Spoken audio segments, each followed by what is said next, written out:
जय हिंद प्यारे साथियों, कैसे हो आप सब? बिल्कुल मस्त होंगे। Unique study with Ajay YouTube channel पर आप सभी का बहुत बहुत स्वागत है।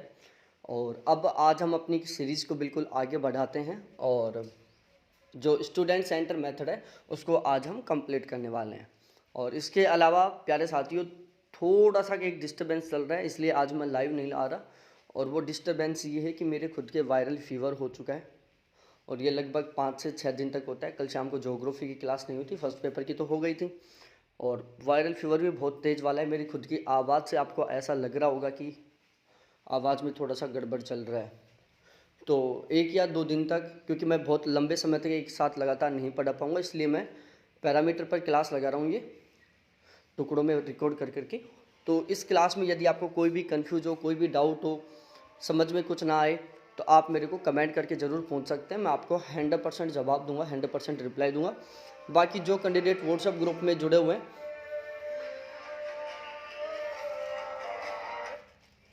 बाकी जो कैंडिडेट टेलीग्राम ग्रुप में जुड़े हुए हैं, उनको वैसे ही कोई इशू नहीं होने वाला। तो आज हम अपनी क्लास की शुरुआत करते हैं। जो पिछली वाली क्लास थी उसमें मैंने आपको 2 चीज़ें बताई थी। एक टीचर सेंटर मेथड होता है, एक स्टूडेंट सेंटर मेथड होता है। अब टीचर सेंटर मेथड क्या होता है, स्टूडेंट सेंटर मेथड क्या होता है, ये मैंने बहुत अच्छे से आपको समझा दिया था। तो जहाँ तक मेरे को लगता है अब इसको समझाने की ज़रूरत नहीं है कि टीचर सेंटर मेथड में क्या क्या बातें होती हैं, स्टूडेंट सेंटर मेथड में क्या क्या बातें होती हैं। मेनली दोनों डिपेंड करते हैं नाम के आधार पर। टीचर सेंटर मेथड में मेन सेंटर में टीचर होता है और जो स्टूडेंट होते हैं वो क्या क्या होते हैं, गौण भूमिका में होते हैं, निष्क्रिय होते हैं। और जो स्टूडेंट सेंटर मेथड होता है उसमें सेंटर में स्टूडेंट होता है, जबकि जो टीचर होता है वो एज ए हेल्पर होता है, जो स्टूडेंट्स की हेल्प करता है, कोई भी डाउट हो या फिर कोई भी कन्फ्यूजन हो उसको क्लियर करने में। तो कल वाली क्लास में हमने टीचर सेंटर मेथड पढ़ लिए थे। जितने भी टीचर सेंटर मेथड थे, 6 टीचर सेंटर मेथड थे, वो आपको याद होने चाहिए कि कौन कौन से हैं वो 6 टीचर सेंटर मेथड। और आज हम स्टूडेंट सेंटर मेथड के बारे में पढ़ने वाले हैं। और इसमें जो इंस्ट्रक्शन, प्रोग्रामिंग इंस्ट्रक्शन जो मेथड था स्टूडेंट सेंटर मेथड में, इसको मैंने आपको बहुत अच्छे से समझा भी दिया था। जो प्रोग्रामिंग इंस्ट्रक्शन मेथड होता है, इसमें क्या होता है, कंटेंट को छोटे छोटे टुकड़ों में डिवाइड कर लिया जाता है और फिर एक एक टुकड़े को अच्छे से समझाया जाता है और फिर उसका फीडबैक लिया जाता है। जैसे यहाँ पर भी ऐसा ही होता है, जैसे मैं कोई एक टॉपिक पढ़ाया, उस टॉपिक को जैसे कंप्लीट हो जाता है मैं तुरंत पूछता हूँ कि भाई समझ में आया कि नहीं आया। आप बोलते हो जी सर बिल्कुल समझ में आ गया, तो मैं आगे बढ़ जाता हूँ। आप बोलते हो सर एक बार दोबारा समझाओ, तो मैं दोबारा समझा देता हूँ। तो एक तरीके से हम किसको फॉलो करते हैं, प्रोग्रामिंग इंस्ट्रक्शन मेथड को फॉलो करते हैं। प्रोग्रामिंग इंस्ट्रक्शन मेथड में क्या होता है कि कंटेंट को छोटे छोटे टुकड़ों में डिवाइड कर लिया जाता है और फिर एक टुकड़े को उठाया जाता है, उसको बिल्कुल डिटेल से एक्सप्लेन किया जाता है, उसे डिटेल से समझाया जाता है और फिर उसका फीडबैक लिया जाता है कि भाई ये टुकड़ा आपको बहुत अच्छे से समझ में आया कि नहीं आया। यदि नहीं आता तो उसे दोबारा से समझाया जाता है, यदि समझ में अच्छे से आ गया होता है तो उसे दोबारा से नहीं समझाया जाता, बिल्कुल आगे बढ़ लिया जाता है। तो ये हमने पढ़ा था प्रोग्रामिंग इंस्ट्रक्शन मेथड में। और इसके मैंने जो गुण थे वो भी बता दिए थे और इसकी जो दोष थे वो भी मैंने आपको कल समझा दिया था। अब हम बात करते हैं असाइन मेथड के बारे में। अब असाइनमेंट मेथड क्या होता है, देखो इनके आप, मेरी तो राय यही है पर्सनली कि आप इनके इंग्लिश नाम याद करो। हिंदी नाम में आप थोड़ा कंफ्यूज हो जाओगे, बाकी हिंदी नाम भी पढ़ लो आप, ये पढ़ना ज़रूरी है। हो सकता है कि डायरेक्टली आपका टाइम बच जाए। बाकी आप इसके इंग्लिश नाम ज़्यादा याद करने की कोशिश करो, हिंदी नाम भी याद करो, इंग्लिश नाम भी याद करो। तो जो असाइनमेंट मेथड है, अब असाइनमेंट मेथड में मेनली काम क्या होता है, इस विधि को अभी हस्तांकित कार्य विधि भी कहते हैं। भाई जो असाइनमेंट मेथड है इसका दूसरा नाम है अभी हस्तांकित कार्य विधि। क्या है प्यारे लाडलो, अभी हस्तांकित कार्य विधि। छात्रों के विशेष प्रयोजन की पूर्ति के लिए इस विधि का प्रयोग किया जाता है। अब यहाँ पर शब्द से पता चल रहा है भाई, जो असाइनमेंट मेथड है इसे अभी हस्तांकित कार्य विधि भी कह रहे हैं और इसमें छात्रों के विशेष प्रयोजन की पूर्ति के लिए किया जाता है। अब छात्रों का विशेष प्रयोजन से मतलब क्या है, भाई छात्रों की कोई स्पेशल डिमांड है। सपोज दैट आपने बोल दिया कि सर आप एक बार लॉजिकल रीजन का वो टॉपिक समझा दो, ठीक है। आपने बोल दिया कि सर आप एक बार जीन पियाजे का सिद्धांत समझा दो, आजकल जीन पियाजे का सिद्धांत आने लग गया। जीन पियाजे का जो सिद्धांत है एक्चुअली हमारे सिलेबस में नहीं है, लेकिन आपने बोला कि सर आजकल हर पेपर में, नेट का जो भी पेपर होता है हर शिफ्ट में मोस्टली जीन पियाजे का क्वेश्चन आता है, तो आप एक बार हमें वो टॉपिक समझा दो जिससे यदि क्वेश्चन बने तो हम उसको ठीक कर दें। ये क्या था, आपका विशेष प्रयोजन था। मैंने आप उसके विशेष प्रयोजन को क्या किया, कंप्लीट किया। और मैंने जीन पियाजे के सिद्धांत को बहुत अच्छे से समझा दिया। ठीक है, तो यहाँ पर मैं कौन से मेथड को अप्लाई करूँगा? असाइनमेंट मेथड का प्रयोग करूँगा। तो असाइनमेंट मेथड में क्या होता है प्यारे साथियों, स्टूडेंटों का जो विशेष प्रयोजन होता है, स्टूडेंटों की जो स्पेशल डिमांड होती है उसको पूरा किया जाता है। ठीक है, अतिरिक्त जानकारी उपलब्ध करवाना, सर्वेक्षण करवाना। छात्रों ने कह दिया कि सर इसको आप दोबारा से समझाओ, इसका आप प्रैक्टिकल रूप से एक्सपेरिमेंट करके दिखाओ, या फिर जीन पियाजे वाला एक अच्छा एग्जाम्पल है इसका। जैसे दोबारा से मैं रिपीट कर रहा हूँ, असाइनमेंट मेथड में क्या होता है, इसका दूसरा नाम है हबी हस्तांकित कार्यविधि। इसमें क्या होता है, स्टूडेंटों की जो स्पेशल डिमांड होती है उसको कंप्लीट किया जाता है। जैसे आप मेरे से डिमांड कर लो कि सर जीन पियाजे का सिद्धांत समझाओ, मैंने जीन पियाजे का सिद्धांत समझा दिया, तो मैंने क्या किया, आपकी जो विशेष डिमांड थी उसको मैंने पूरा किया। तो यहाँ पर कौन सा मेथड यूज होगा प्यारे साथियों? यहाँ पर होगा असाइनमेंट मेथड।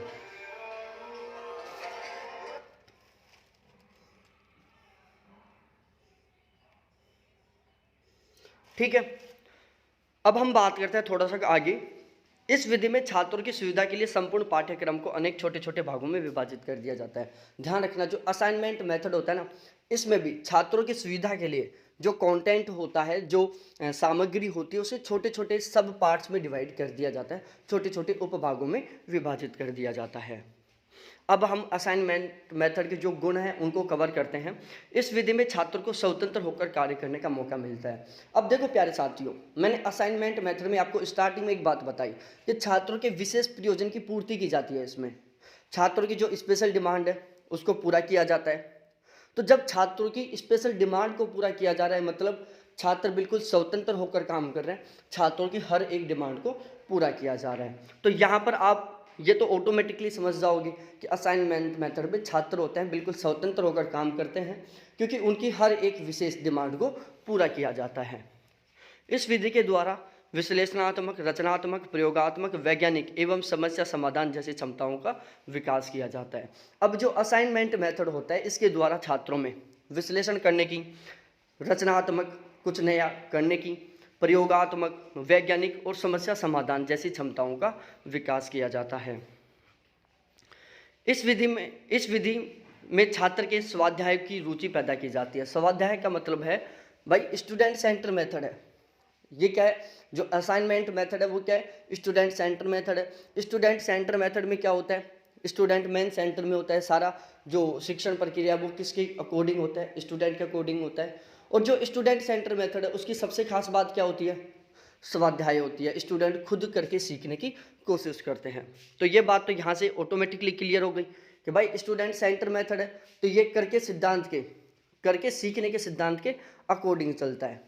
मैंने आपको दो बातें बताई थी भाई, टीचर सेंटर मेथड होते हैं वो करके सीखने के सिद्धांत की अवहेलना करता है, जबकि जो स्टूडेंट सेंटर मेथड होता है वो करके सीखने के सिद्धांत के अकॉर्डिंग चलता है या करके सीखने के सिद्धांत को फॉलो करता है। तो यहाँ पर ये बात तो स्पेशली हो गई, कॉमन सी बात। ये तो स्टूडेंट सेंटर मेथड में आप हर जगह अप्लाई कर सकते हो इसको कि इसमें स्वाध्याय की रुचि पैदा की जाती है। अब इसके दोष क्या हैं, यह विधि केवल उच्च कक्षाओं के लिए उपयोगी है। भाई छोटी कक्षा के जो बच्चे हैं वो अपनी कोई पर्सनल डिमांड नहीं करते, उनको तो टीचर के अकॉर्डिंग चलते हैं वो। तो यहाँ पर देखो प्यारे साथियों, ये भी बिल्कुल कॉमन बात है, क्योंकि जो स्टूडेंट सेंटर मेथड होता है वो हायर एजुकेशन के लिए ही उपयोगी होता है, जबकि जो लोअर एजुकेशन है, मतलब पहली क्लास से लेकर 12वीं क्लास या 10वीं क्लास तक की जो पढ़ाई है, जो स्टूडेंट है उनके लिए हम टीचर सेंटर मेथड को अप्लाई करते हैं। और जो उच्च कक्षाएँ हैं उनके लिए हम कौन सा, स्टूडेंट सेंटर मेथड अप्लाई करते हैं। तो असाइनमेंट मेथड किसका भाग है, एक स्टूडेंट सेंटर का भाग है। तो ऑटोमेटिकली यहाँ पर क्या होगा, ये उच्च कक्षाओं के लिए उपयोगी होगा, छोटी कक्षाओं के लिए बिल्कुल भी उपयोगी नहीं होगा। इस विधि में शिक्षार्थियों में पाठ्यक्रम की नकल करने की संभावनाएं बढ़ती हैं। ध्यान रखना जो प्यारे साथियों, जो असाइनमेंट मेथड होता है इसके द्वारा छात्रों में नकल करने की, टीपने की जो संभावना है वो ज़्यादा बढ़ती है। ये बात आपको ध्यान में रखना है। तो इसके ये दो दोष हैं, दो दोषों में से केवल ये दोष है जो अलग है, बाकी ये तो कॉमन है, सभी स्टूडेंट सेंटर मेथड में आएगा। इसके 2-3 गुण हैं, 3 गुणों में से प्यारे साथियों, पहला गुण, तीसरा गुण, जिसमें तीसरा गुण है कि यह विधि छात्र के स्वाध्याय में रुचि पैदा करती है। कॉमन बात है स्टूडेंट सेंटर मेथड की सभी की। यहाँ पर स्टूडेंट स्वतंत्र होकर काम करते हैं, ये भी स्टूडेंट सेंटर मेथड की कॉमन बात है। ये वह थोड़ा सा डिफरेंट, तो आप इसको थोड़ा सा ध्यान रख लेना, ठीक है। तो यहाँ पर ऊपर नीचे की दोनों बातें पढ़ने की नहीं है, आप इनको ज़्यादा फोकस मत करना याद करने पर, क्योंकि आपको पता है प्यारे साथियों कि स्टूडेंट सेंटर मेथड में सारा का सारा जो शिक्षण प्रक्रिया स्टूडेंट के अकॉर्डिंग चलता है, बिल्कुल स्टूडेंट स्वतंत्र होता है, तो स्टूडेंट को स्वतंत्र होकर काम करने का मौका मिलता है, स्वाध्याय की रुचि पैदा होती है, क्योंकि स्टूडेंट करके सीखने के सिद्धांत को फॉलो करता है। तो ये टॉपिक आपको बहुत अच्छे से समझ में आ गया होगा। अब हम बात करते हैं होरिस्टिक मेथड के बारे में कि ये होरिस्टिक मेथड क्या होता है, जिसको हिंदी में अनुमानी विधि बोलते हैं, होरिस्टिक मेथड। इस विधि को अन्वेषण विधि भी कहते हैं, ठीक है। इस विधि, एक बार मैं पूरा पढ़ के बता देता हूँ, फिर मैं आपको अच्छे से समझाऊंगा। इस विद्यार्थी मानसिक एवं शारीरिक रूप से सक्रिय रहते हुए ज्ञान की खोज करते हैं। शिक्षण की इस विधि में अध्यापक छात्रों के सम्मुख विषय से संबंधित समस्याएं उत्पन्न करते हैं तथा छात्र आपस में मिलकर समस्याओं का निरीक्षण एवं चिंतन करते हुए समाधान खोजते हैं। इस विधि से जांच की भावना, स्पिरिट ऑफ इंक्वायरी का विकास होता है। यहाँ छात्र खुद स्वयं अपनी समस्याओं का समाधान करता है, ठीक है। अब देखो होरिस्टिक मेथड क्या है, इंग्लिश में याद करो ह्यूरिस्टिक मेथड, और हिंदी में इसको बोलते हैं प्यारे साथियों अन्वेषण विधि। अब अन्वेषण का मतलब क्या होता है, अन्वेषण का मोस्टली जो कॉमन सा अर्थ है वो होता है प्यारे साथियों कुछ नया खोजना, कुछ नया सर्च करना। अन्वेषण का मतलब होता है कुछ नया खोजना या कुछ नया सर्च करना। अब यहाँ पर क्या होता है, जो स्टूडेंट होते हैं उनके सामने कुछ नई समस्याएं पैदा की जाती हैं और स्टूडेंट्स को कहा जाता है कि भाई ये समस्याएं, अब इन समस्याओं का आप समाधान निकालो। तो जब स्टूडेंट नई नई समस्याओं का समाधान निकालेंगे तो जाहिर सी बात वो क्या करेंगे, कुछ नया करेंगे, वो कुछ नया खोज करेंगे, वो कुछ नया ज्ञान क्रिएट करेंगे, जाहिर सी बात है ना। तो जो ह्यूरिस्टिक मेथड है इसको बहुत अच्छे से याद करने के लिए आप दो शब्दों को याद कर लो, पहला है ह्यूरिस्टिक मेथड और दूसरा है अन्वेषण विधि, ठीक है। ह्यूरिस्टिक मेथड को बहुत अच्छे से याद करने का सिंपल सा तरीका है, आप दो शब्दों को याद करो, पहला ह्यूरिस्टिक मेथड, दूसरा शब्द है कि ह्यूरिस्टिक मेथड को ही अन्वेषण विधि कहते हैं। अब अन्वेषण का मतलब क्या होता है, कुछ नया खोजना, कुछ नया सर्च करना। अब कुछ नया कब खोजोगे आप, जब आप खुद किसी समस्या का समाधान करोगे, आप खुद किसी समस्या का समाधान करोगे तभी तो आप कुछ नया क्रिएट करोगे। तो ह्यूरिस्टिक मेथड में या अन्वेषण विधि में कुछ नया ज्ञान पैदा किया जाता है, कुछ नया किया जाता है, छात्रों के द्वारा कुछ नया सर्च किया जाता है, ठीक है। ये आपको स्पेशली तरीके से ध्यान में रखना है। तो ह्यूरिस्टिक मेथड में क्या होता है, इसे अन्वेषण विधि भी कहते हैं। यहाँ पर छात्र खुद स्वयं समस्याओं का समाधान निकालते हैं, छात्रों के सामने विभिन्न प्रकार की समस्याएं पैदा की जाती हैं और छात्र उन समस्याओं का खुद स्वयं समाधान निकालते हैं, छात्र उन समस्याओं का खुद स्वयं क्या करते हैं, हल निकालते हैं, कुछ नया सीखते हैं, कुछ नया ज्ञान पैदा करते हैं। ये बात आपको ध्यान में रखनी है, कुछ नया खोजते हैं। शिक्षण की इस विधि में अध्यापक छात्रों के सम्मुख विषय से संबंधित समस्याएं उत्पन्न करते हैं तथा छात्र उसमें स्वतंत्र होकर समस्याओं का निरीक्षण करते हैं, चिंतन करते हैं और समाधान निकालते हैं। अब प्यारे साथियों क्या हो रहा है कि छात्र खुद समस्याओं का समाधान कर रहे हैं, ठीक है। तो छात्र क्या कर रहे हैं, छात्रों के सामने कोई समस्या आई, टीचर ने कोई समस्या पैदा कर दी छात्रों के सामने, तो छात्र क्या करेंगे, सबसे पहले उस समस्या की जाँच करेंगे कि भाई ये समस्या है क्या। भाई आप किसी भी यदि समस्या का समाधान निकालोगे, मैंने कह दिया आपको कि भाई ये समस्या, आप इसका समाधान निकालो, तो आप क्या करोगे, सबसे पहले उस समस्या की अच्छे से जांच पड़ताल करोगे, फिर आप पता चलाओगे कि भाई समस्या कहाँ पर है, फिर आप उसका समाधान ढूंढने की कोशिश करोगे। तो एक तरीके से हम इसको क्या कह सकते हैं, जांच की भावना का विकास करने वाली विधि भी कह सकते हैं भाई इसको। जैसे हम किसी मिस्त्री के पास जाते हैं, मैकेनिक के पास जाते हैं, हम बताते हैं भाई मेरी जो गाड़ी है वो रुक रुक के चल रही है, तो वो जो मैकेनिक है सबसे पहले क्या करता है, गाड़ी की अच्छे से जांच करता है और वो जानने की कोशिश करता है कि भाई इस गाड़ी में प्रॉब्लम क्या हो रही है, फिर उसको पता चलता है कि भाई ये प्रॉब्लम है, फिर उसका क्या करता है, वो समाधान निकालता है।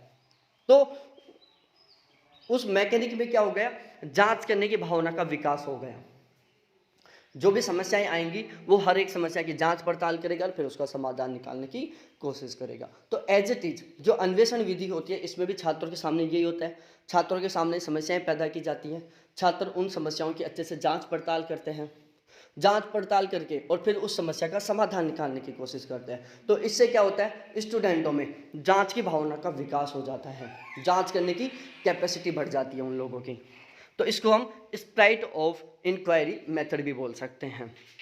यहाँ छात्र खुद से हम अपनी समस्याओं का समाधान निकालते हैं। अब इसके गुण देखो भाई, छात्र क्या कर रहे हैं, खुद अपनी समस्याओं का समाधान कर रहे हैं, छात्र के सामने अलग अलग प्रकार की समस्याएं पैदा की जा रही हैं और छात्र उन समस्याओं का समाधान कर रहा है। तो जब छात्र खुद स्वयं समस्याओं का समाधान कर रहा है, छात्र खुद स्वयं समस्याओं की जांच पड़ताल कर रहा है, तो उससे क्या हो रहा है, छात्र में मानसिक तरीके से विकास हो रहा है और छात्र का तार्किक लॉजिकल तरीके से विकास हो रहा है, छात्र का लॉजिकल और मेंटली दोनों तरीके से विकास हो रहा है। छात्र में नई खोज व अनुसंधान की प्रवृत्ति उत्पन्न हो रही है। भाई छात्र अलग अलग प्रकार की समस्याओं का समाधान निकाल रहा है, तो उससे छात्र में क्या हो रहा है, कुछ नया खोजने की, कुछ नया सर्च करने की प्रवृत्ति उत्पन्न हो रही है। छात्र के अंदर एक ऐसी साइकोलॉजी बन रही है कि वो नई नई समस्याओं का समाधान निकालेगा, वो कुछ नया सर्च करेगा, वो कुछ नया खोजेगा। तो ये दो बातें तो आपको वैसे याद हो गई होंगी। अन्वेषण विधि, ह्यूरिस्टिक मेथड को जो मैंने स्टार्टिंग में समझाया था उसी के बेस पर ये क्लियर हो गया होगा। अन्वेषण विधि द्वारा शिक्षण की पूरी प्रक्रिया में वैज्ञानिक दृष्टिकोण का विकास होता है। ये बस एक स्पेशली तरीके से ध्यान रखना है और बाकी इसको भी ध्यान रखने की जरूरत नहीं है, ये भी मैं समझा देता हूँ। भाई अन्वेषण विधि है, अन्वेषण विधि में क्या होता है, छात्रों के सामने समस्याएं पैदा की जाती हैं, छात्र उन समस्याओं की जांच पड़ताल करते हैं और उनका समाधान निकालते हैं। तो क्या करते हैं, वो एक सिस्टमैटिक वे में काम करते हैं और जहाँ पर सिस्टमैटिक वे में काम किया जाता है वहाँ पर क्या होता है, वैज्ञानिक दृष्टिकोण होता है। मैंने जब रिसर्च एप्टीट्यूड आपको स्टार्टिंग में पढ़ाया था तब मैंने वहाँ पर बता दिया था कि भाई वैज्ञानिक मेथड में क्रमबद्धता, सिस्टमैटिक और सिस्टमेटिक शब्द का यूज किया जाता है। यदि आप कोई भी काम सिस्टमेटिक तरीके से कर रहे हो तो आप एक वैज्ञानिक तरीके से काम कर रहे हो, क्योंकि जो साइंटिस्ट होते हैं वो अपना पूरा पूरा रिसर्च प्रोसेस एक सिस्टम से करते हैं। तो आप क्या कर रहे हो, कुछ नया सर्च कर रहे हो, कोई भी समस्या पैदा हुई, उस समस्या की सबसे पहले तो आपके सामने समस्या आई, फिर उस समस्या की जांच पड़ताल कर रहे हो, फिर उसका समाधान निकाल रहे हो। तो समस्या से लेकर उसका समाधान निकालने तक आप क्या कर रहे हो, एक सिस्टमेटिक तरीके से काम कर रहे हो।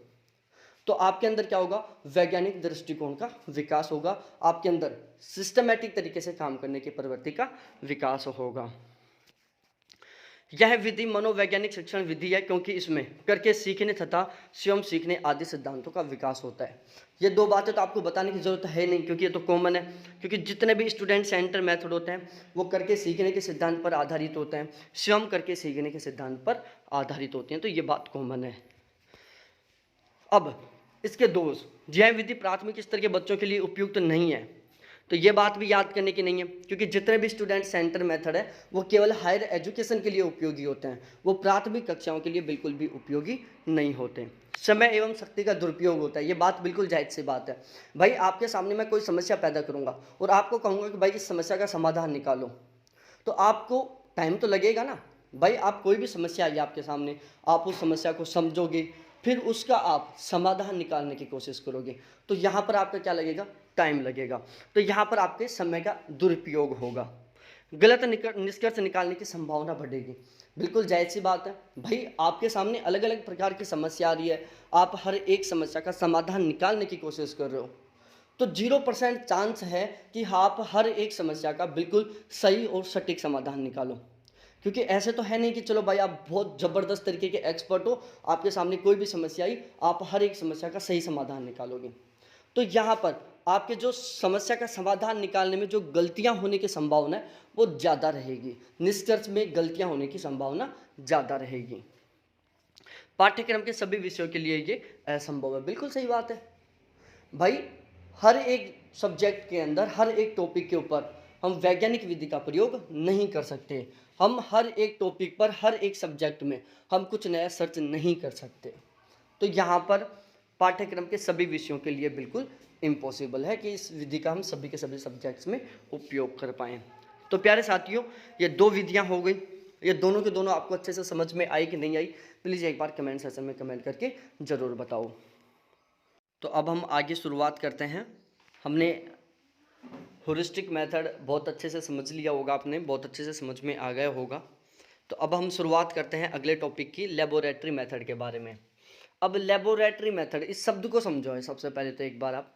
लेबोरेटरी में क्या है, लैब शब्द इंक्लूड है, ठीक है। तो यहाँ पर क्या काम हो रहा है भाई, लेबोरेटरी में काम हो रहा है। आपने देखा होगा बहुत सारे लोग आपके जानकारी में होंगे जो लेबोरेटरी का कोर्स सीखते हैं, ठीक है ना, लैब का कोर्स सीखते हैं। अब लैब कहाँ कहाँ हो सकती है, हो सकता है कि कोई भी, जैसे हम जांच करवाने के लिए जाते हैं, अपना ब्लड टेस्ट सीबीसी वगैरह करवाते हैं, तो वो भी काम अपन लैब में ही करवाते हैं।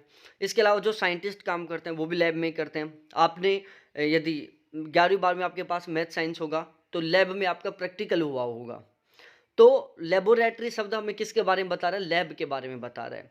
मतलब लैब में जाकर क्या करना है, प्रयोग करना है। प्रयोगशाला विधि में क्या होता है, प्रयोगों की शाला होती है वो, वहाँ पर बहुत सारे प्रयोग किए जाते हैं, वहाँ पर अलग अलग प्रकार के प्रयोग किए जाते हैं। प्रयोगशाला विधि में भाई प्रयोग होते हैं, तो ऐसा तो है नहीं कि दूसरे लोग प्रयोग करेंगे, आप खुद वहाँ पर अलग अलग तरीके के प्रयोग करोगे।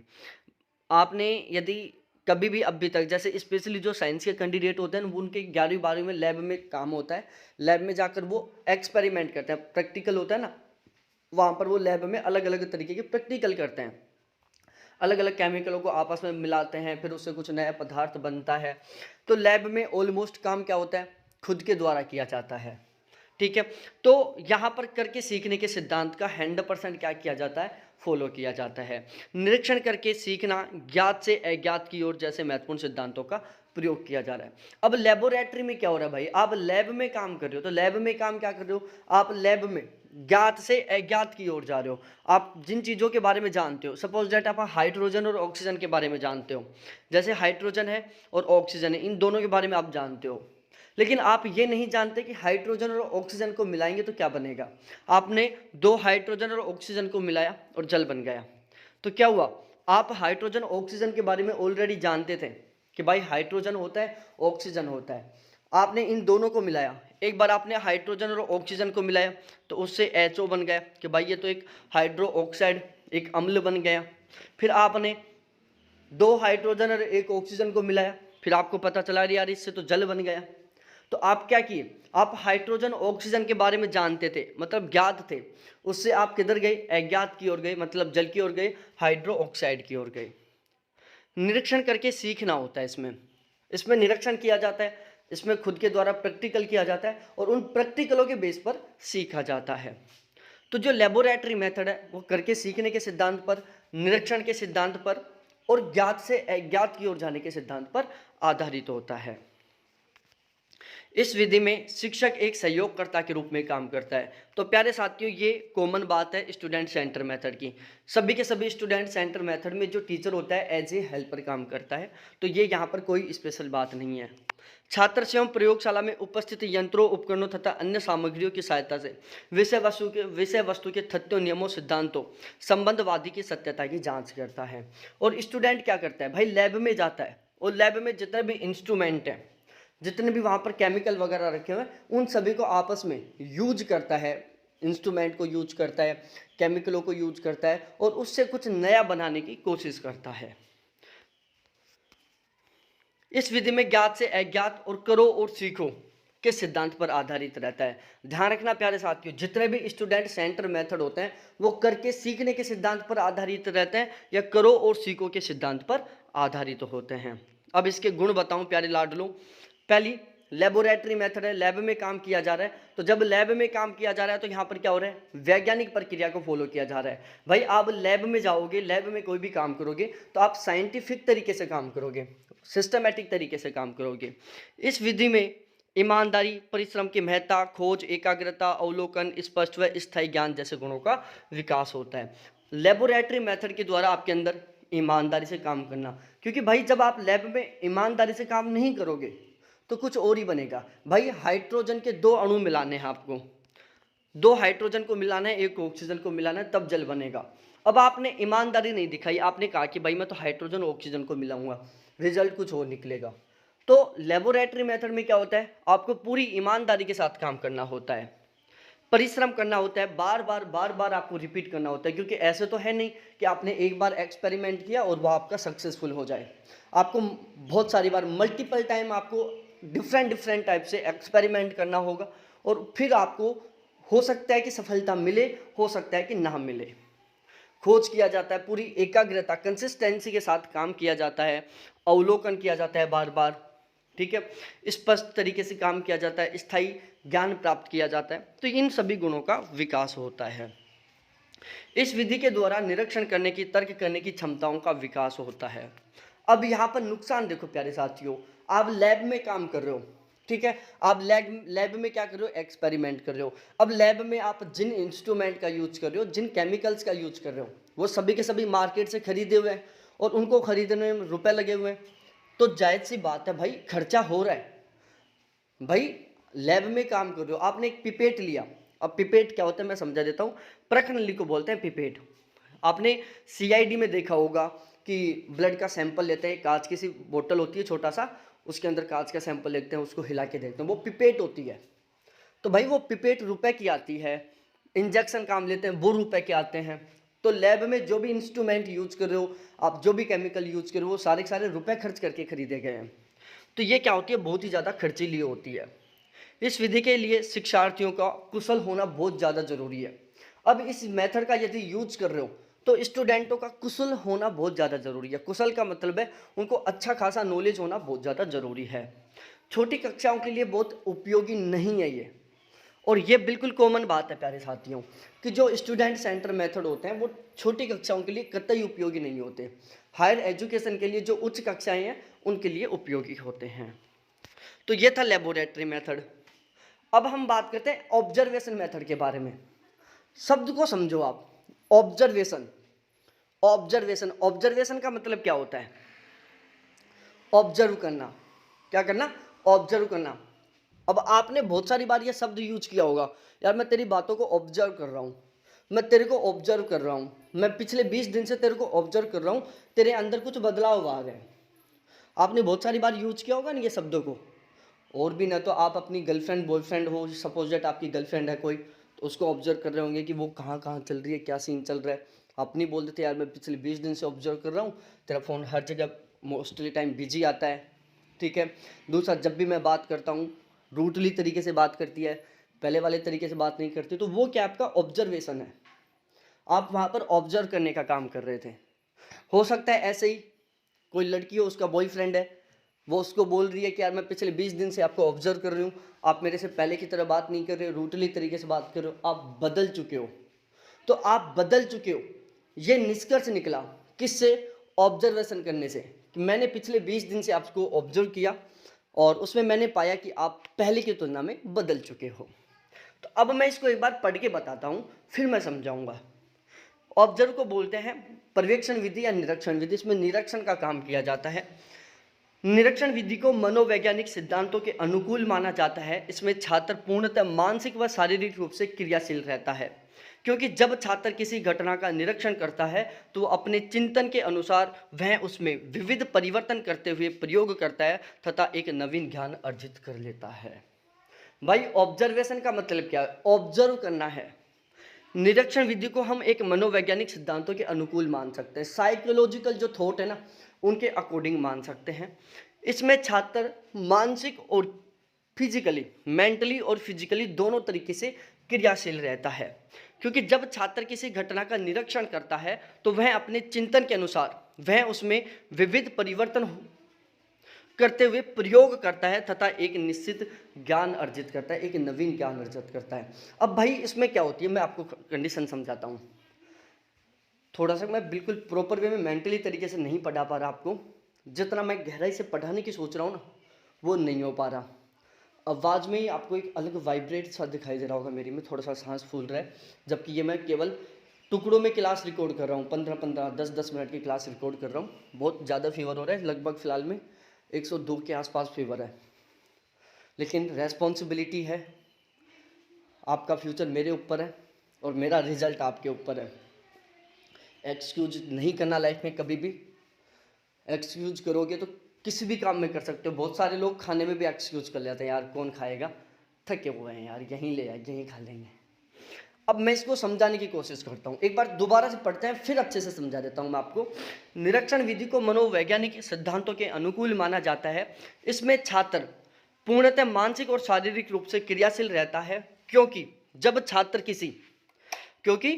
छात्र किसी घटना का निरीक्षण करता है तो वह अपने चिंतन के अनुसार वह उसमें विविध परिवर्तन करते हुए प्रयोग करता है।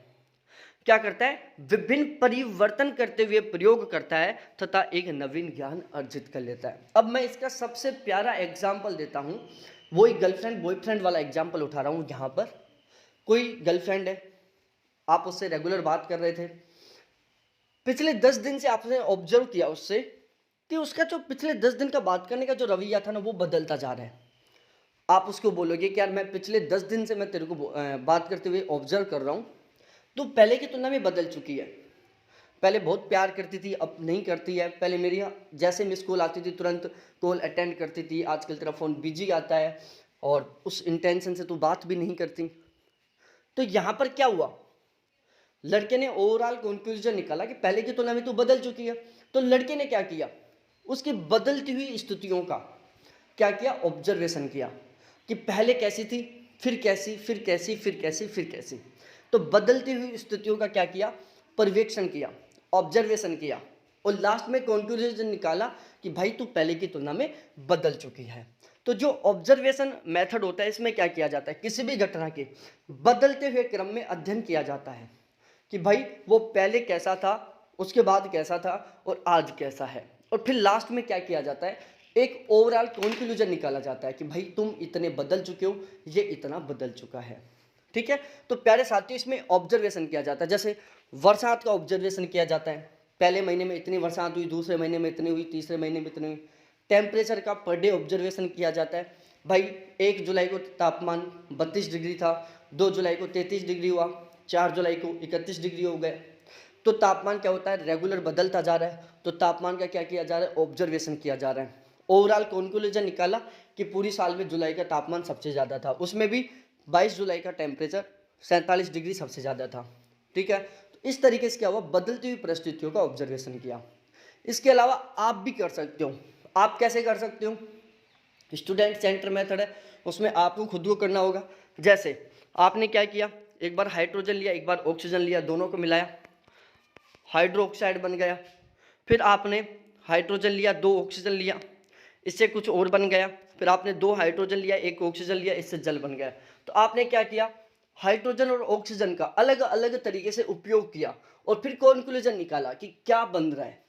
यदि हम इनको अलग अलग तरीके से मिला रहे हैं तो क्या बन रहा है, इनकी यदि हम अलग अलग मात्रा मिला रहे हैं तो क्या बन रहा है। तो यहाँ पर बदलती हुई परिस्थितियों का अध्ययन किया जाता है, निरीक्षण किया जाता है और ओवरऑल एक फाइनली कंक्लूजन निकाला जाता है। तो यह है प्यारे साथियों ऑब्जर्वेशन मेथड। इस विधि में विषय के समस्त पहलुओं का अध्ययन और निरीक्षण किया जाता है। उसके बाद हम बात करते हैं प्रोजेक्ट मेथड के बारे में कि प्रोजेक्ट मेथड क्या होता है।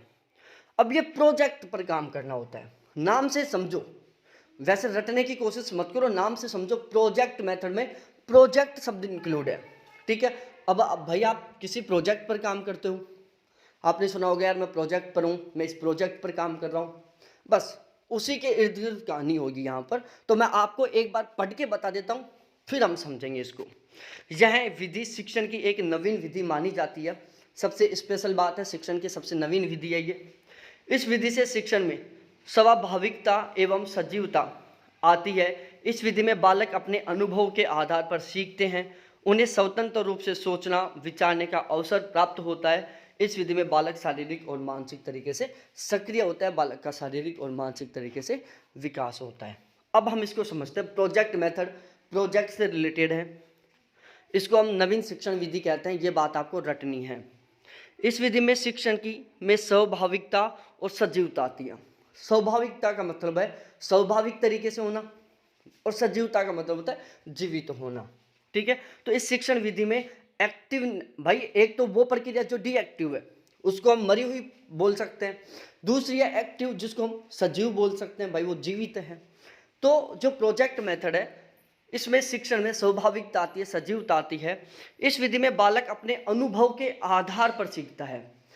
जो प्रोजेक्ट मेथड है, प्रोजेक्ट पर काम करता है तो क्या होता है, हम अपने खुद के पहले वाले एक्सपीरियंस के बेस पर काम करता है। आपको यदि कोई भी नया प्रोजेक्ट मिला काम करने के लिए कि भाई आप इस प्रोजेक्ट के ऊपर काम करो, तो आप उसमें क्या करोगे, अपने पहले वाले एक्सपीरियंस को यूज करोगे। उन्हें स्वतंत्र रूप से सोचने और विचारने का अवसर दिया जाता है। आपको कोई एक प्रोजेक्ट दे दिया गया है कि भाई ये प्रोजेक्ट है, तेरे को इस प्रोजेक्ट के ऊपर काम करना है, तो क्या करोगे, आप अपना पहले का एक्सपीरियंस का यूज करोगे। दूसरी कंडीशन, आप उसमें बिल्कुल स्वतंत्र रूप से काम करोगे, आप अपने अकॉर्डिंग सोचोगे, आप अपने अकॉर्डिंग सब कुछ करने की कोशिश करोगे। दूसरी बात ध्यान रखना प्यारे साथियों, हर किसी को हर जैसा प्रोजेक्ट नहीं मिलता। आपने बहुत सारे लोगों से सुना होगा कि यार ये प्रोजेक्ट उस कैंडिडेट के पास गया, कंपनी ने ये प्रोजेक्ट उसको दे दिया, और कंपनी ने ये प्रोजेक्ट उसको क्यों दिया, क्योंकि उसको इस तरीके के प्रोजेक्टों का नॉलेज है। आप यदि अपना कोई प्रोजेक्ट किसी कैंडिडेट को देते हो कि भाई तू इस प्रोजेक्ट को कंप्लीट कर, तो आप कैसे लोगों को दोगे, उस लोग को दोगे, उस कैंडिडेट को दोगे जिस कैंडिडेट को उस प्रोजेक्ट से रिलेटेड कुछ एक्सपीरियंस है, जिससे कि वो अपने पहले के अनुभव के बेस पर उस प्रोजेक्ट को सिस्टमेटिक तरीके से बहुत सही ढंग से जल्दी कंप्लीट कर सके। ठीक है, तो इसमें बालक अपने अनुभव के आधार पर सीखता है। स्टूडेंट को बिल्कुल फ्रीडम होकर, बिल्कुल स्वतंत्र होकर सोचने और समझने का अवसर मिलता है। और ये इसमें छात्र होता है जो मेंटली फिजिकली तरीके से बिल्कुल 100% अवेलेबल होता है। अब ये जीवनोपयोगी विधि है भाई, लाइफ टाइम काम आने वाली विधि है। स्वतंत्रता है, इसमें सामाजिकता का विकास होता है, सहसंबंध होता है, इसमें कोरिलेशन होता है, पुराने एक्सपीरियंस का नए ज्ञान के साथ संबंध होता है, व्यवहारिक कुशलता में वृद्धि होती है, विज्ञान के प्रति आस्था बढ़ती है, श्रम की महत्ता का आभास होता है। तो ये सारे इसके गुण हैं। यदि मैं दोस्त की बात करूं भाई, प्रोजेक्ट मेथड बहुत ज़्यादा खर्चीला होता है, क्योंकि किसी भी प्रोजेक्ट के ऊपर बहुत ज़्यादा खर्चा किया जाता है। जांच एवं परीक्षा का इसमें कोई स्थान नहीं होता, बार बार रिपीट करने का, इसमें बार बार जांच करने का कोई स्थान नहीं होता। विद्यालय में प्रायोजित प्रशिक्षित अध्यापकों का इसमें अभाव होता है। भाई हर एक प्रोजेक्ट के लिए एक स्पेशलिस्ट का होना थोड़ा सा इम्पॉसिबल रहता है। तो ये था प्रोजेक्ट मेथड। अब हम बात करते हैं कंप्यूटर बेस्ड मेथड के बारे में कि कंप्यूटर बेस्ड टीचिंग मेथड क्या होता है। कंप्यूटर बेस्ड टीचिंग मेथड क्या होता है, इसको यहाँ पर हम कंप्लीट करते हैं। अब ये क्या है, कंप्यूटर बेस्ड टीचिंग मेथड है, मतलब जो टीचिंग है ना वो किस पर बेस्ड हो रही है, कंप्यूटर पर बेस्ड हो रही है। अब एक बार मैं पढ़ के बताता हूँ, फिर मैं आपको समझाऊंगा। शिक्षण के इस विधि में कंप्यूटर के माध्यम से शिक्षण किया जाता है तथा विद्यार्थी को आवश्यकता अनुसार प्रतिपुष्टि प्राप्त करने की स्थिति बनी रहती है। शिक्षण की इस विधि में सही एवं उचित जानकारी प्राप्त करने के अनेक विकल्प विद्यमान होते हैं। इस विधि के माध्यम से हम किसी भी विषय विशेषज्ञ को आसानी से शिक्षा ज्ञान प्राप्त कर सकते हैं। अब प्यारे साथियों, दोबारा से समझने की कोशिश करो। कंप्यूटर टीचिंग मेथड है, कंप्यूटर बेस्ड टीचिंग मेथड है, मतलब जो टीचिंग है ना वो कंप्लीटली किसके ऊपर बेस्ड है, कंप्यूटर के ऊपर बेस्ड है। आप जो भी कुछ सीख रहे हो, जो भी कुछ कर रहे हो, आप सारा सब कुछ कंप्यूटर के बेस पर कर रहे हो। तो यह शिक्षण विधि कंप्यूटर के माध्यम से हो रही है। पहली बात, क्योंकि कंप्यूटर पर बेस्ड है तो कंप्यूटर के माध्यम से होगी। शिक्षार्थी को आवश्यकता के अनुसार प्रतिपुष्टि प्राप्त करने की स्थिति बनी रहती है। शिक्षार्थी अपनी आवश्यकता के अनुसार प्रतिपुष्टि ले सकता है। जैसे आप टाइपिंग करते हो, ठीक है, आपने टाइपिंग की 5 लाइनों की टाइपिंग की, तो आपको ऊपर दिखता रहता है कि भाई तेरी फ्रीक्वेंसी इतनी थी, इतनी मिस्टेक हो रही है, इतना % ये चल रहा है। तो हमें क्या मिल रहा है, तुरंत प्रतिपुष्टि मिल रही है, डायरेक्टली हमें फीडबैक मिलता जा रहा है। जैसे आप कैलकुलेटर में जोड़ते हो, आपने 5 + 4 + 9 जोड़ा, आपको फीडबैक चाहिए, आप तुरंत इक्वल पर दबाओगे, तुरंत फीडबैक मिल जाएगा, ये है सीन, फिर आगे। तो जो कंप्यूटर बेस्ड टीचिंग मेथड होता है ना, इसमें प्यारे साथियों आपको जब चाहो तब प्रतिपुष्टि मिल जाती है, जब चाहोगे तब आपको फीडबैक मिल जाता है। शिक्षण की इस विधि में सही एवं उचित जानकारी प्राप्त करने के बहुत सारे विकल्प विद्यमान होते हैं। भाई जब आप कंप्यूटर के बेस पर पढ़ रहे हो, आप मोबाइल फ़ोन के बेस पर पढ़ रहे हो, तो आपको सही जानकारी मिले, इसके आपके पास बहुत सारे मीडियम होते हैं, बहुत सारे विकल्प होते हैं। आप गूगल के बेस पर सही जानकारी प्राप्त कर सकते हो, आप यूट्यूब के माध्यम से सही जानकारी प्राप्त कर सकते हो, ठीक है। तो कंप्यूटर बेस्ड टीचिंग में क्या होता है, सही और उचित जानकारी प्राप्त करने के लिए आपके सामने क्या होता है, मल्टीपल टाइप के ऑप्शन होते हैं। इस विधि के माध्यम से हम किसी भी विषय विशेषज्ञ से बिल्कुल आसानी से पढ़ सकते हैं। भाई जो जो कंप्यूटर बेस्ड मेथड है, इसमें हम किसी भी विषय विशेषज्ञ से कैसे भी पढ़ सकते हैं। सपोज डैट आपको ऐसा लग रहा है कि यार टीचिंग मेथड में किसी दूसरे टीचर से पढ़ूँ, तो आप टीचिंग मेथड, किसी टीचिंग मेथड जो टॉपिक है उसका जो एक्सपर्ट टीचर है उससे पढ़ सकते हो। भाई आज आप किसी भी टीचर से पढ़ सकते हो ऑनलाइन। आप जो एक्सपर्ट टीचर है, सपोज दैट जियोमॉर्फोलॉजी में एक्सपर्ट है कोई कैंडिडेट, इन्वायरमेंट में एक्सपर्ट है कोई कैंडिडेट, कंप्यूटर में एक्सपर्ट है कोई कैंडिडेट, तो आप आज कंप्यूटर के बेस पर, आप मोबाइल फ़ोन के बेस पर किसी भी एक्सपर्ट टीचर से अच्छे तरीके से पढ़ सकते हो। इसके गुण, शिक्षण की यह विधि बहुत तीव्र है, समय की बचत होती है, बिल्कुल सही बात है।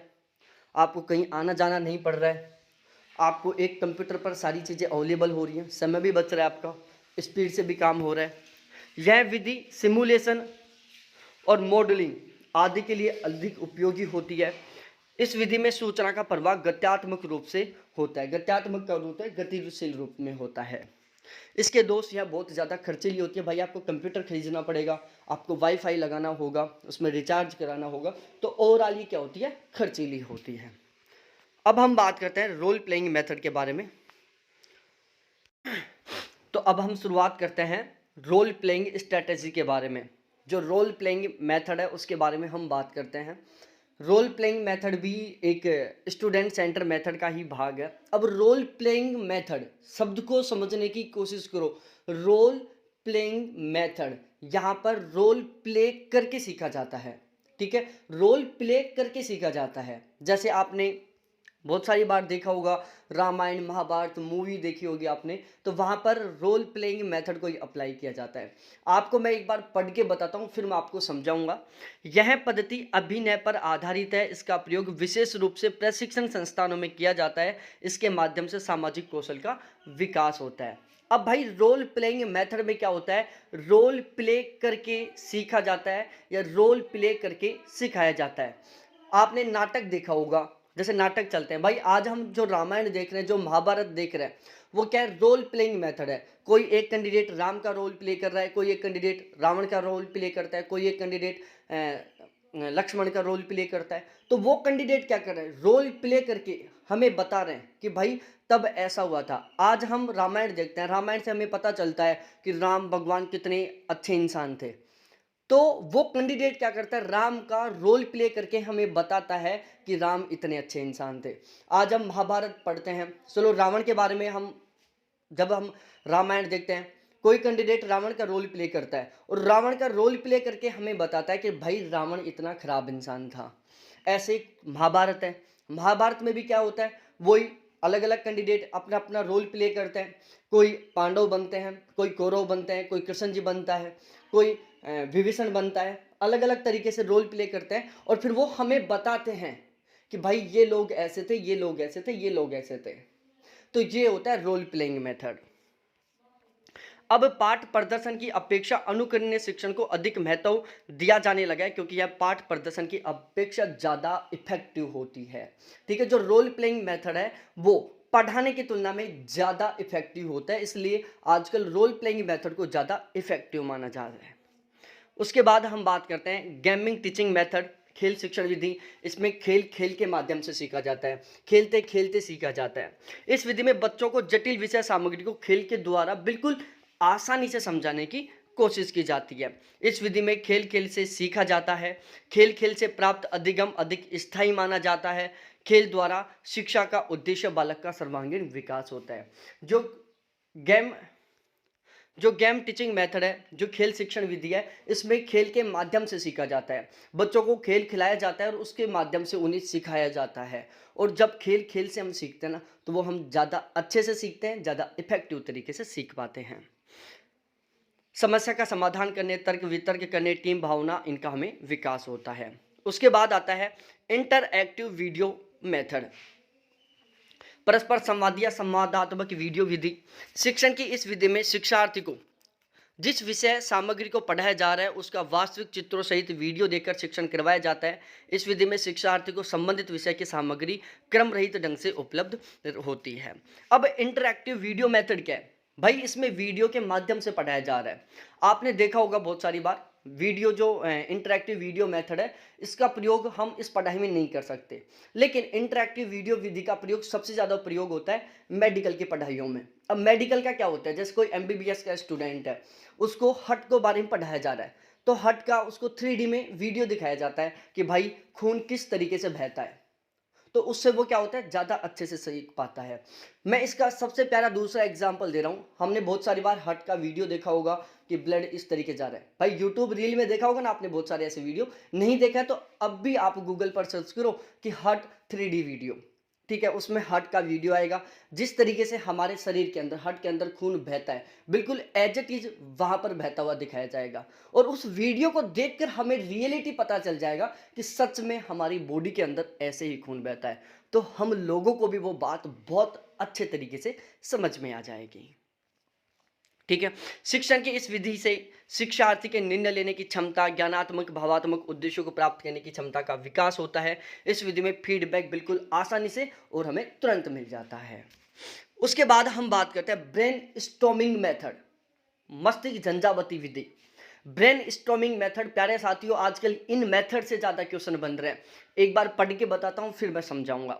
यह एक ऐसी शिक्षण विधि है जो शिक्षार्थी के मस्तिष्क में हलचल झंझावात उत्पन्न करती है। इसका मुख्य उद्देश्य होता है शिक्षार्थियों में काल्पनिक एवं सृजनशील भावनाओं का विकास करना।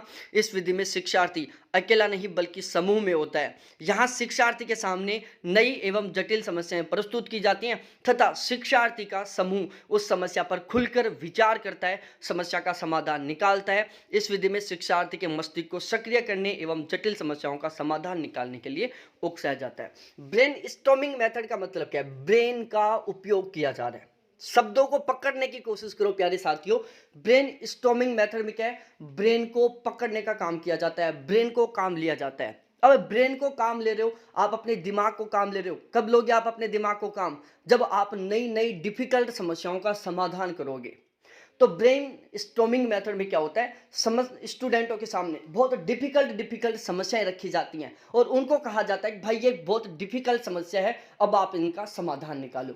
और वो स्टूडेंट क्या करते हैं, अपने ब्रेन का यूज करते हैं और उस समस्या का सॉल्यूशन निकालते हैं। तो ब्रेन स्टॉर्मिंग मेथड के द्वारा जटिल समस्याओं का समाधान निकाला जाता है, बच्चों के मन को उकसाया जाता है जिससे कि वो उस समस्या के ऊपर पूरे डेडिकेशन के साथ काम करें और उसका 100% समाधान निकाल सकें। उसके बाद सिमुलेशन मेथड होता है। इस विधि में ऐसी कृत्रिम परिस्थितियां उत्पन्न की जाती हैं जो बिल्कुल वास्तविक स्थिति जैसी होती हैं। अब सिमुलेशन कंडीशन क्या होता है प्यारे साथियों, दोबारा से इस लाइनों को पढ़ो। इस स्थिति में ऐसी कृत्रिम परिस्थितियां उत्पन्न की जाती हैं जो बिल्कुल वास्तविक स्थिति जैसी होती हैं। अब समझाता हूं सिमुलेशन मेथड में क्या होता है। ऐसी कृत्रिम स्थितियां पैदा की जाती हैं जो रियलिटी में वास्तविक परिस्थिति जैसी होती हैं। अब इसका सबसे प्यारा एग्जाम्पल है भाई, एरोप्लेन चलाने वाले पायलट बनते हैं, ठीक है। अब पायलटों को जब पढ़ाया जाता है कि एरोप्लेन कैसे उड़ाना है, तो उसके लिए उनको डायरेक्टली तो एरोप्लेन में बिठाया नहीं जाता कि चल भाई ये तेरे को एरोप्लेन दे दिया अब इसको चला। तो बाइक तो हम कैसे सीखते हैं, डायरेक्टली बाइक पर बैठते हैं, हमें बता देते हैं ये इसका आगे का गियर है, आगे से डलेगा पीछे से गियर निकलेगा, धीरे धीरे क्लिच छोड़नी है, रेस बढ़ानी है और बाइक चल जाएगी। लेकिन जब पायलट बनते हैं तो उनको डायरेक्टली सिखाने के लिए एरोप्लेन में नहीं बैठाया जाता। एक रूम होता है जहां पर रियल में एरोप्लेन जैसी स्थितियां होती हैं, ठीक है। और वहां पर उस रूम में इन्वायरमेंट ऐसा होता है कि बिल्कुल एज इट इज एरोप्लेन का केबिन, 3D वीडियो लगा रहता है, फिर वो उसको चलाते हैं, ठीक है। आपने गेमिंग देखा होगा, बहुत सारे बच्चे मॉलों में जाकर गेम खेलते हैं, बाइक चलाने का गेम खेल रहे हैं। तो वहां पर रियल में रूम में एक बाइक होती है, सामने एक टीवी सी लगी होती है और वो बच्चा बाइक चला रहा होता है, बिल्कुल एज इट इज ऐसा लगता है कि वो रियल में बाइक चला रहा है।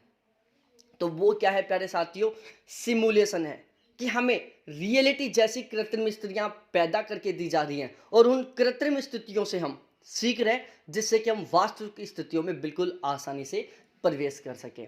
तो प्यारे साथियों, सिमुलेशन मेथड में क्या होता है, ऐसी कृत्रिम परिस्थितियां पैदा की जाती हैं जो वास्तविक स्थिति से बहुत ही ज़्यादा मिलती जुलती होती हैं। इसका सबसे प्यारा एग्जाम्पल है एरोप्लेन चलाने के लिए, हेलीकॉप्टर चलाने के लिए जो पायलट होते हैं, जो उसकी पढ़ाई करते हैं, उस टाइम उनके लिए सिमुलेशन की स्थिति पैदा की जाती है। एक रूम के अंदर बिल्कुल एरोप्लेन या हेलीकॉप्टर जैसा इन्वायरमेंट बनाया जाता है, बिल्कुल एज इट इज एरोप्लेन और हेलीकॉप्टर जैसा, और फिर वो वहाँ पर एरोप्लेन और हेलीकॉप्टर को उड़ाते हैं। जब वहाँ पर उनको बहुत अच्छा एक्सपीरियंस हो जाता है, फिर उनको रियल हेलीकॉप्टर और एरोप्लेन में बिठाया जाता है। तो ये है पूरी कहानी मेरे प्यारे साथियों किसकी, सिमुलेशन मेथड की। तो ये है, समझ में आ गया होगा। इसको नकली शिक्षण भी कहा जाता है। किसी दी हुई कृत्रिम परिस्थिति में बिल्कुल यथार्थ जैसा शिक्षण करना ही यथार्थवत शिक्षण कहलाता है। इस विधि में कार्य करने वाले को भूतकाल भविष्य में किए जाने वाले कार्य का अनुभव प्राप्त होता है। ठीक है, तो जो ये सिमुलेशन की स्थिति है, इस विधि में कार्य करने वाले को भूतकाल एवं भविष्य में किए जाने वाले कार्य का अनुभव होता है, और पायलट वाला इसका सबसे अच्छा एग्जाम्पल है। तो ये थे प्यारे प्यारे साथियों सभी के सभी स्टूडेंट सेंटर मेथड। ऑलमोस्ट आपको सभी के सभी समझ में आ गए होंगे। फिर भी कोई डाउट हो, कोई कंफ्यूजन हो, कमेंट करके पूछो, मैसेज करके पूछो, 100% आपको फीडबैक मिलेगा। बहुत बहुत धन्यवाद आपको देखने के लिए। थैंक्स बाय प्यारे साथियों। फिर मिलते हैं हम फुल एनर्जी के साथ, पॉजिटिविटी के साथ, इवोल्यूशन की क्लास में, मूल्यांकन की क्लास में।